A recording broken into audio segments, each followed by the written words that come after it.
नोकरीला असलेल्या पतीची पगार जप्त करता येते का?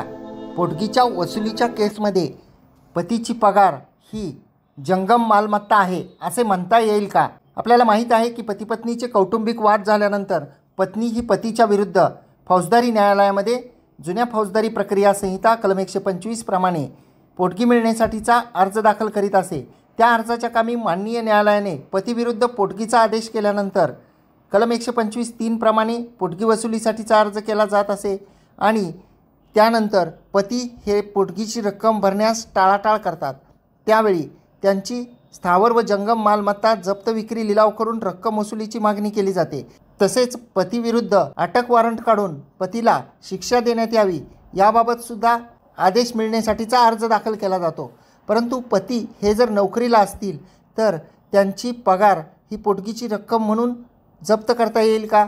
आणि पोटगीची रकमेपोटी पगारीची अटॅचमेंट करून म्हणजे जप्ती करून पोटगीची वसुली करता येईल का? याबाबत माननीय आंध्र प्रदेश उच्च न्यायालयाचा एक महत्त्वपूर्ण न्यायनिर्णय असून 1986 क्रिमिनल लॉ जर्नल 1846 यावर तो रिपोर्टेड झालेला आहे। एरासुरी लक्ष्मीनारायण मुथ्थया पिटिशनर या केसमध्ये होते आणि त्या केसमध्ये माननीय उच्च न्यायालयाने असे म्हटलेले आहे, कलम 125(3) प्रमाणे मुवेबल प्रॉपर्टी यामध्ये सॅलरी म्हणजेच पगाराचा सुद्धा समावेश होतो व पोटगीच्या रकमेच्या वसुलीपोटी सॅलरी म्हणजेच पगार हा सुद्धा अटॅच करता येतो म्हणजे जप्त करता येतो व रकमेची वसुली केली जाते। पतीचा पगार हा सुद्धा जंगम मालमत्ता म्हणून या केसमध्ये ग्राह्य धरण्यात आलेला आहे। त्यामुळे पोटगीची रक्कम थकवणे हे विशेषतः नोकरीस असलेल्या व्यक्तींसाठी अडचणीचे ठरते। जर त्यांनी वेळेवर रकमेची वसुली केली नाही तर पगाराची अटॅचमेंट करून पोटगीची रक्कम वसूल करावी असे पत्नी म्हणू शकते।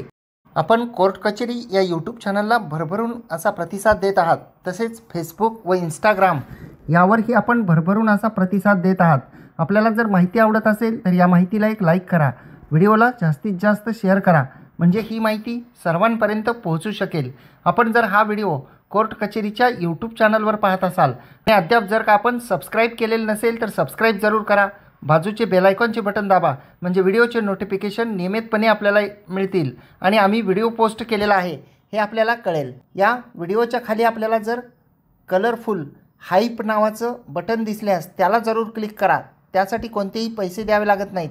आपण ते बटन क्लिक केल्यानंतर व्हिडिओ जास्तीत जास्त लोकांपर्यंत पोहोचतो आणि आपण हा व्हिडिओ फेसबुक आणि इंस्टाग्रामवर पाहत असाल आणि अद्याप आपण फॉलो केलेलं नसेल तर फॉलो जरूर करा आणि व्हिडिओला लाईक आणि शेअरसुद्धा करा।